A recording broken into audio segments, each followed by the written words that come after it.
Hello everyone, and welcome to another episode of Cut Rate Commander, the series where we build commander decks without breaking the bank. As usual, this is your host Grazzet, and today we'll be brewing a budget build featuring the world-saving Aeon Summoner from Final Fantasy X, Yuna Grand Summoner. But before we continue, please do consider liking, commenting, and subscribing if you enjoy this content. And if you really like it, also consider supporting the channel directly either through my Buy Me a Coffee to help keep me caffeinated, or through my Game Nerds affiliate link to net me those sweet kickbacks for any purchases made through them to help fuel my caffeine addiction that way, both in the description below. Also, be sure to stick around until the end of the video to see which commander won last week's poll, and which ones you'll be voting for next to have a build of their own. Now, with all that shilling out of the way, let's kick off this deck tech by taking a deeper look at its commander and how we're going to be building around them.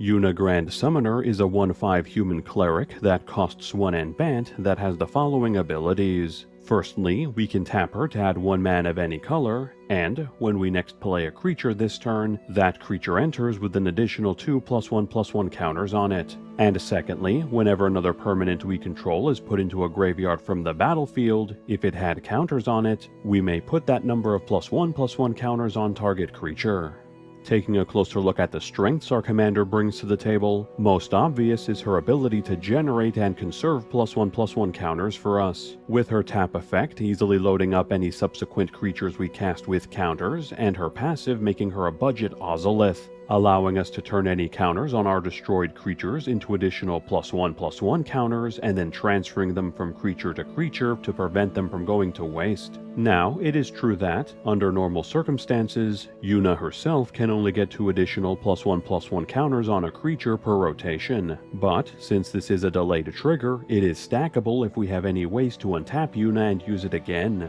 potentially allowing her to grow creatures much faster with the proper support. And then also considering that she's a mana dork on top of this that we have access to from the command zone for more ramp and fixing, we can see that this version of Yuna is a powerful source of counter generation and counter support that also helps pad our core stats. But just like her own pilgrimage, it's not going to be all smooth sailing, as without the proper support, she's still limited to tapping only once a turn, making her counter distribution a lot less impressive, especially when compared to other counter-centric commanders in the same colors. Then, when we take a closer look at her counter-moving capabilities, we'll see that, unlike the Ozolith she's imitating, she can't conserve counters if our entire creature base gets wiped, and can't move non-+1/+1 counters either, meaning we'll probably want to invest in ways to protect our creatures from destruction and primarily focus on +1/+1 counters rather than other types for maximum benefit. And while on the topic of protecting our creatures, this goes doubly so for protecting our commander if we're able to untap her multiple times per turn, as our opponents will not just let us have every creature we cast come down fully loaded with counters without throwing some removal her way to try to cut them off from the source. So, seeing as Yuna Grand Summoner is obviously a commander that cares about +1/+1 counters, that's exactly the direction we'll be taking her in this build. Now, I know that some of you wanted me to take her in a more thematic summons-themed direction, and while yes, she can take advantage of summons lore counters by turning them into +1/+1 counters after they sack themselves, with only 14 summons in our colors, 16 if we count the transforming ones, and 2 of which are well outside a budget build's price range, I personally think doing so is far too limited with the current pool, and only really nets us 3 to 4 extra +1/+1 counters per summon, which isn't that impressive. So instead, I opted to take this build in a +1/+1 counter themed direction, though maybe not one that one would consider traditional. You see, while Yuna can theoretically support the typical go wide +1/+1 counter game plan by us casting creatures between her taps, if she's properly supported, what she excels at is making our creatures tall, allowing a single creature to come down with 4, 6, and even 8+ extra counters, which we'll be taking advantage of by running a wide array of creatures who actively care about their stats or having counters on them to further build up and empower our board with, alongside a variety of counter increasing support pieces to empower every single instance of our commander's delayed trigger for even more counter distribution. But seeing as none of that's going to happen if we can't proc Yuna more than once per rotation, we'll also be including a wide array of untapping sources to get extra uses out of her, as well as a decent selection of protection pieces to make sure she and our empowered creatures can stick around for longer. culminating in a build that will be able to lay down massive threat after massive threat until it finally overwhelms our opponents. So let's dive back into the world of Final Fantasy X, and this time see the story from Yuna's perspective. Having experienced the horrors of sin firsthand at the age of only 4, the Leviathan having been responsible for her mother's death, this event was what led her father Braska to become the High Summoner and defeat sin at the cost of his life, and the driving force that drove Yuna to become a summoner as well once sin returned, as she felt it was her duty and responsibility to protect the world her father sacrificed himself for, and her fate would have ended the same as his if it had not been for a young blitzball player who had become her guardian, who showed her that she did not need to sacrifice her own happiness for the sake of others, and, when the horrific truth behind sin and the warped teachings of Yevon were revealed, gave her the resolve to break the cycle and forge her own path, finally bringing an end to the horrors of sin and an eternal calm to Spira. So, now that we know a bit more about our commander and the game plan for this deck, let's start looking at the deck itself by starting with the pieces we'll be using to enable our commander. Seeing as Yuna's not going to be spreading counters nearly well enough on her own, we'll be including a suite of Untappers in this build to not only get extra mileage out of her, but also extra uses out of our other untap effects, additional mana from our lands, or just extra bodies to block with after attacks.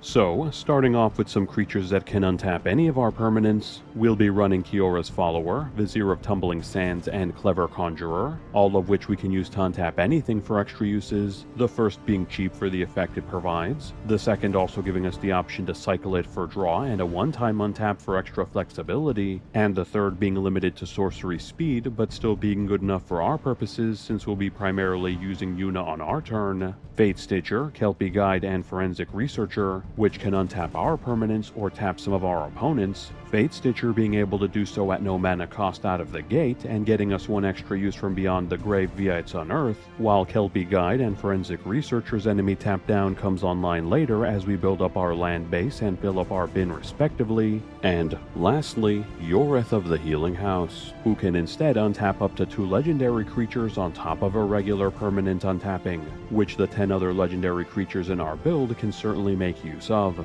And then as our only other permanent untapping source, we'll be slotting in the Planeswalker Kiora Behemoth Beckoner, who not only helps enable Yuna with her once per turn untapping loyalty ability, but also provides repeatable card advantage on top of that as our empowered creatures come into play. Then moving on to the untappers in our suite, mostly dedicated to untapping our creatures specifically, we have Seeker of Skybreak as a dirt cheap way to get extra uses out of Yuna at no mana cost, Aphedo Alchemist as another cheap source of creature untaps that can also untap artifacts to get extra uses out of our rocks, Sarith the Viper's Fang as a creature and land untapper that does cost us 1 mana to activate, but makes up for it with the blanket targeting protection she provides our other untapped creatures to help keep them alive for longer, and Praetor Seal as a legendary creature untapping rock that also costs 1 mana to activate, but is still worth running since we can use it to ramp and fix us before we need to use its untapping effect. And last, but certainly not least, we'll also be running Freed from the Real and Pemenzora in this build, both of which we can enchant Yuna with to get infinite untaps out of her via using the mana she generates to untap herself, thereby allowing us to create infinitely strong creatures provided we still have mana left over to cast them, making them both incredibly powerful in this build, the latter even giving Yuna access to targeting protection on top of that to make her even harder to deal with, and while I personally would recommend running them, I will include some alternatives in the side grades for those of you who'd rather avoid infinite combos. So, now that we've gone over all the ways we'll be getting extra uses out of our commander's counter distribution, let's move on to the creatures we'll be empowering with her. Broadly speaking, the creatures we'll be empowering with Yuna's effect will be falling into one of 3 categories, either being creatures whose effects care about their power or toughness in some capacity, those that instead specifically care about the number of counters on them, and lastly, those who come in with or can generate +1/+1 counters already that, while they may not directly benefit from Yuna's counters outside of just getting bigger, have useful effects outside of that and give us even more counters to move around if and when they're dealt with. So, opening with the first half of our power and toughness concerned category, with some entrants that also support the +1/+1 counter portion of our game plan, we have Arwen Weaver of Hope and Master Biomancer, both of which distribute +1/+1 counters equal to their toughness and power respectively to any of our creatures that enter play after them to empower them even further, including tokens, more on that shortly. Maester Seymour, who distributes +1/+1 counters equal to his power each turn, and can absolutely skyrocket his power when he turns monstrous by granting himself additional counters equal to those across all our creatures in play for even more counter distribution. And lastly, Conclave Mentor and Kami of Whispered Hopes, both of which function as hardened scales on bodies to make Yuna's and all our other counter distribution even better. The former also granting us life back when it's destroyed equal to its power, and the latter being a mana dork that scales with its power for added ramp that we can easily untap. Then the second half of this category brings us some less +1/+1 counter-centric entrants that can still make great use of the stat boost they receive, with Jacked Rabbit, Turvagon, and Threefold Thunderhulk all being excellent sources of repeatable tokens as they attack, deal damage, and enter and attack respectively, flooding our board with bodies that we can then further empower with counters. Champion of Lamholt as a devastating Alpha Strike enabler via preventing blocks from creatures with less power than it, allowing our evasionless beatsticks to crack in unimpeded even on the most clogged of board states. Rip Spawn Hunter as a source of repeatable card advantage, allowing us to dig equal to her power for more different powered creatures for us to summon with Yuna after she cracks in with her empowered body, and Kutsul Malamet Exemplar providing us with even more card advantage, this time drawing us cards whenever any of our counter-laden creatures are able to connect with our opponents for an extra 3 draws per rotation, and that's on top of also stopping them from casting spells on our turn to make it even harder for them to react to our plays. Then switching gears to creatures that care more about the counters on themselves rather than their raw stats, we'll start with some more counter distribution in the form of Warden of the Grove, Bloodspore Thrinax, and Denry Kiln Editor-in-Chief, all of which provide even more counters as our other creatures enter play that scales with the counters on them, the first via its Endure X equal to its counters for more +1/+1 counters when we need them and tokens when we don't, though at the cost of only affecting our non-tokens, the second distributing its counters to any of our creatures and not having to devour anything to do so thanks to Yuna and our other counter generators, and the third again being limited to non-tokens, but making up for it by providing our creatures with easy access to vigilance and first strike counters to make them even more impactful in combat, as well as Forgotten Ancient, which can redistribute its counters to any of our other creatures turn after turn to make all our stat and counter dependent payoffs even better, while it replenishes its own counters turn after turn whenever anyone casts spells, and Reluctant Role Model, which instead functions as a second copy of Yuna to conserve our counters as our creatures die by quote-unquote moving them to another target,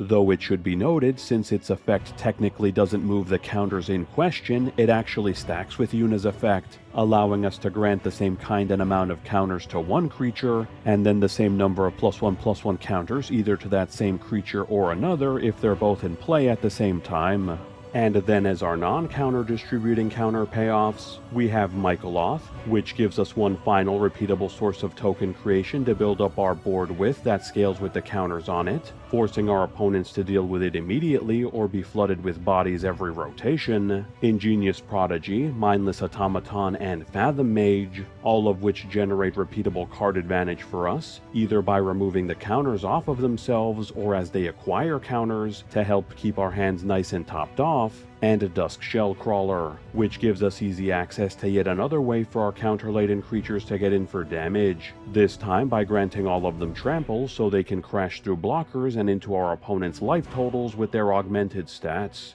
And finally, to close out our counter-empowering targets with some generically good entrants that just happen to have some +1/+1 counter synergies, we'll be running Hydroid Krasis and the Goose Mother, both of which come preloaded with +1/+1 counters on top of what we can give them with Yuna and our other sources for us to move around if they're destroyed, and function as evasive beatsticks that generate us card advantage in the meantime, along with Waka Devoted Guardian, who instead repeatedly spreads counters to our entire board as he gets in for damage with his built-in trample, growing himself and destroying back row in the process for added disruption on top of damage. So, now that we've covered all the creatures we'll be augmenting with counters, let's proceed to the non-creature support we'll be running alongside them.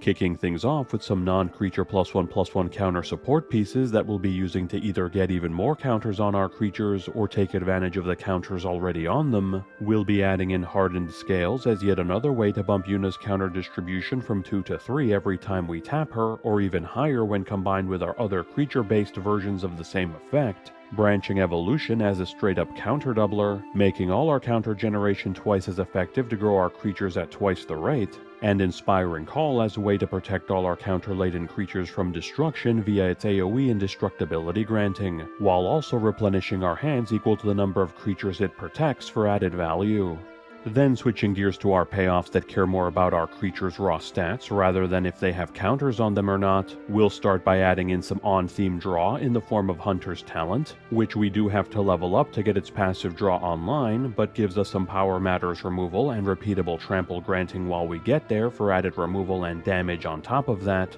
Garruk's Uprising, which instead generates card advantage as our high-power creatures ETB and grants all our creatures trample, functionally turning most of our creature base into cantrips and ensuring that they can crash through blockers with their empowered stat blocks. Thickest in the Thicket, which lets us draw 2 per rotation if we control the highest power creature in play, a condition we should easily meet thanks to all our counter distribution, and it doubles the counters on a creature as it comes down to turn it into an even bigger threat. Bonder's Enclave, which gives us some Power Matters draw from our land slot that we can easily untap if we find ourselves with no spells to cast, and lastly, Herd Heirloom, which we can initially use as a mana rock that helps us cast any of our creatures, and that we can later use to grant those same creatures trample and on-damage draw, both of which can be used multiple times per turn in conjunction with our Untappers for even more mana generation, reliable damage dealing, and card advantage. Then moving on to some removal-oriented high-power support pieces,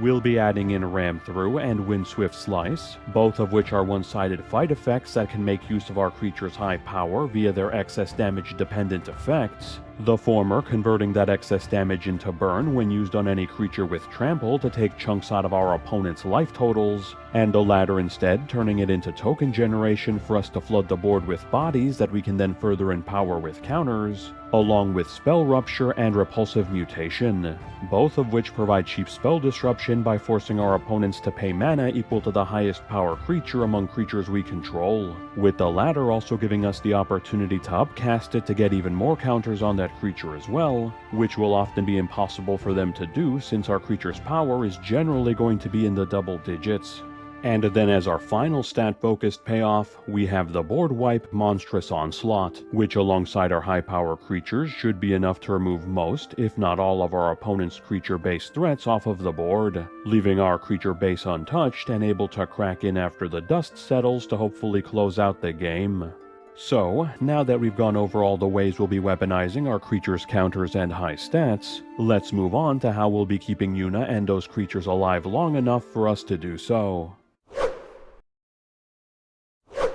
Quickly running down our suite of spot protection pieces we'll be using to initially keep Yuna and then later our counter-laden creatures alive, we have Lauren's Escape and Sheltering Light, both of which are dirt cheap ways for us to make a creature indestructible while also tacking on Scry to let us dig for more creatures to cast, the former also granting that creature hexproof to protect it against non-destruction removal as well, Collective Resistance, which is a more mana-intensive source of indestructibility and hexproof granting, but makes up for it with its ability to alternatively be used as back row removal, or both if we upcast it, and Swiftfoot Boots, which passively protects our creatures from targeting, and whose haste granting is superb at enabling us to tap Yuna faster, or allowing one of our empowered creatures to swing in as soon as it comes down. And then to round out our protection package with some pieces we can scale up to protect our entire board if needed, we have Restoration Magic and Divine Resilience, both of which can protect a single target from destruction for a single mana, as well as targeting in the former's case, but also let us pay more via their tiered and kicker costs respectively to spread that protection across our entire board, making our creature base much more resilient against mass removal and wipes.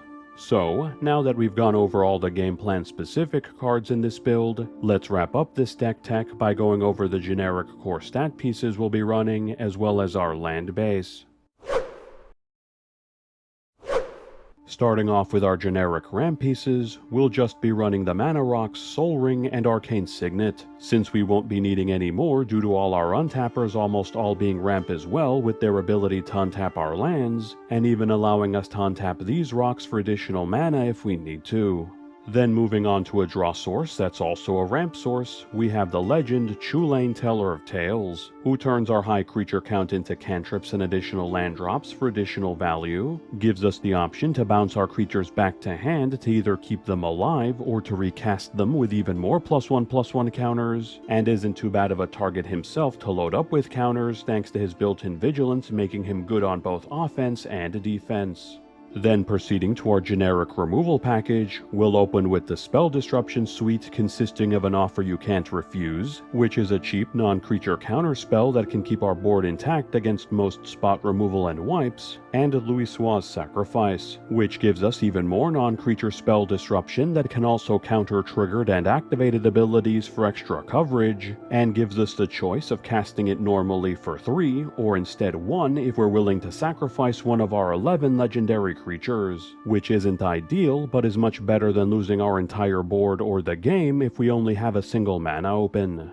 And then to close out our removal suite, we'll also be running Endless Detour, which functions as a very nice catch-all piece of removal that can quote-unquote counter spells on the stack, deal with otherwise resilient permanents, and even recur our own permanents from the bin by sending the target to the top or bottom of its owner's deck, making it a solid inclusion that can both protect our board and deal with our opponent's threats, if only temporarily.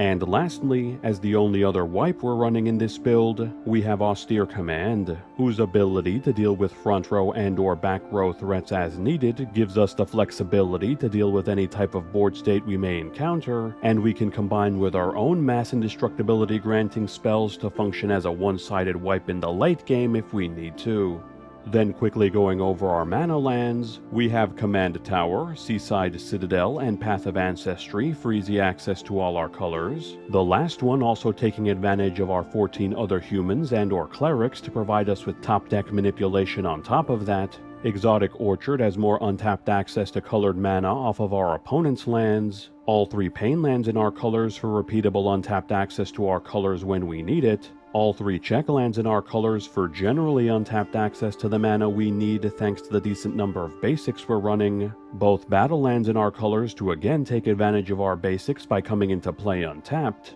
All 3 scry lands in our colors to give us just a bit more top deck manipulation in an effort to hit our untappers as quickly as possible, and all 3 bounce lands in our colors, which, thanks to our access to a variety of land untappers, can net us a lot more mana by generating us 2 mana per tap instead of the usual 1. Then, for utility lands, we'll be running Rogue's Passage, which gives us an extra source of evasion granting from our land slot to ensure that our creatures will be able to reliably connect into our opponent's life totals with their increased stat blocks, as well as Demolition Field, which provides us with a source of spot removal for our opponent's utility lands that can also be used as fixing for us as well in a pinch. And lastly, we'll be running 3 plains, 6 islands, and 6 forests as our basics to fill out our land base. So, now that we've covered all the contents of this deck, let's take a look at this deck's final breakdown.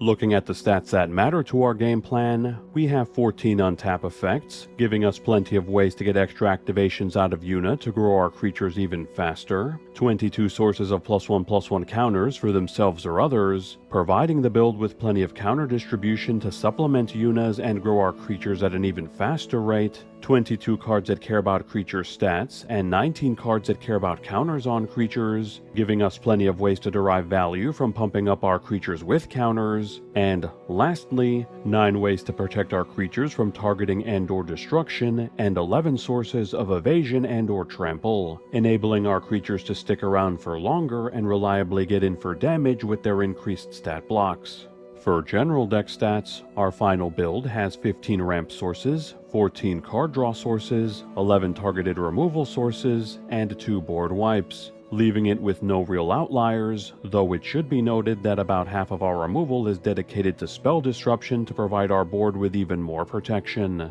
Looking at our mana curve, we have an average CMC of 2.84, leaving us with a lower weight curve on paper, but one that may actually be slower than it initially appears due to our X-cost creatures and the fact we'll generally want to keep mana open to protect our board if possible. The total price of this deck then totals out to be $65.25, not counting the price of basic lands, taxes, or shipping. This price was calculated by using the cheapest listed marketplace price on TCG Player at the time of this recording. Now, for some side grade suggestions for those of you who are not fans of infinite combos, we can consider replacing the infinite enabling Freed from the Real and Pemin's Aura with the fairer but still powerful Damning Verdict and Asceticism, the former providing the build with another one-sided wipe that our counter-laden creatures can dodge to keep our own board state intact, and the latter providing our creature base with blanket targeting protection and on-demand destruction protection to make it even harder to deal with.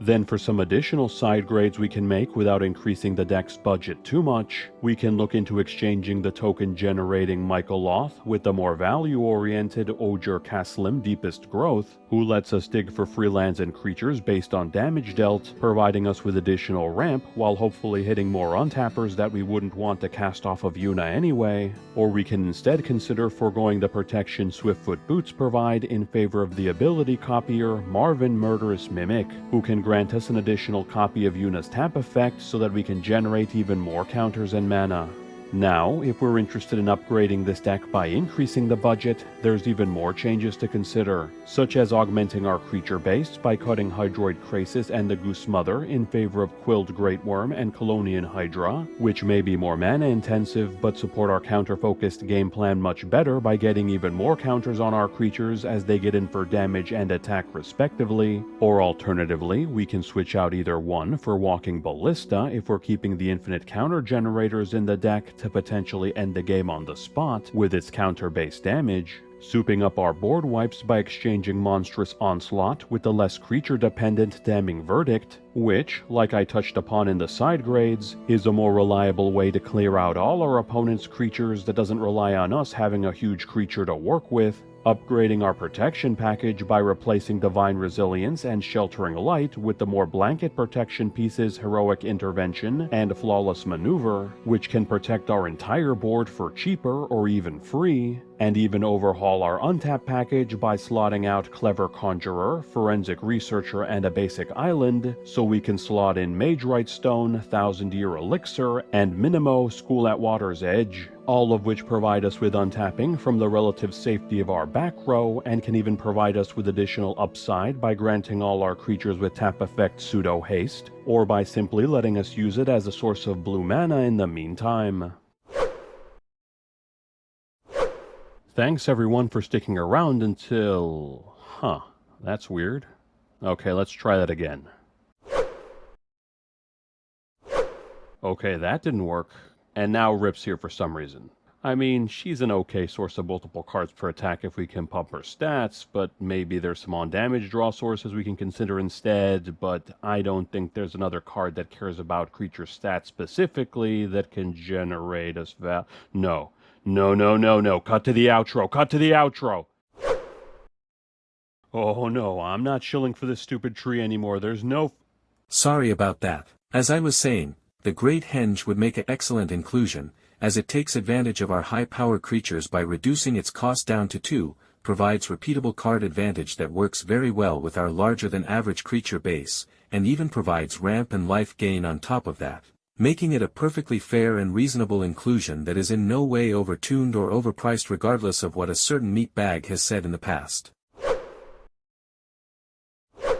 Thanks everyone for sticking around until the end of the video. Taking a look at the results of last week's poll, it looks like Kefka was able to ascend to the top spot, so look forward to a discard-themed build featuring him coming soon. Then moving on to this week's poll, I figured it's time for us to increase the budget of our builds a bit and give some of the more expensive commanders included in this set a chance to helm a build of their own. With this week's contenders being the High Summoner from Final Fantasy X, Yuna Hope of Spira, the Apocalypse Thwarter from Final Fantasy XIII, Lightning Army of One, the One-Winged Angel from Final Fantasy VII, Sephiroth Fabled Soldier, and a short-lived Black Mage from Final Fantasy IX, Vivior Nitir. So be sure to cast your vote in the community tab, link in the description, before the deadline on July 4th, and let me know in the comments who you voted for, and which commanders from this set you'd like to see me feature in future polls. And before we go, as usual, please do like, comment, and subscribe to help keep the almighty algorithm appeased. Consider donating to my Buy Me a Coffee or buying product through my Game Nerds affiliate link if you want to throw a few bucks my way so I can keep making this content. And if you want to see more content like this, check out these other deck techs floating around my head or on the playlist above.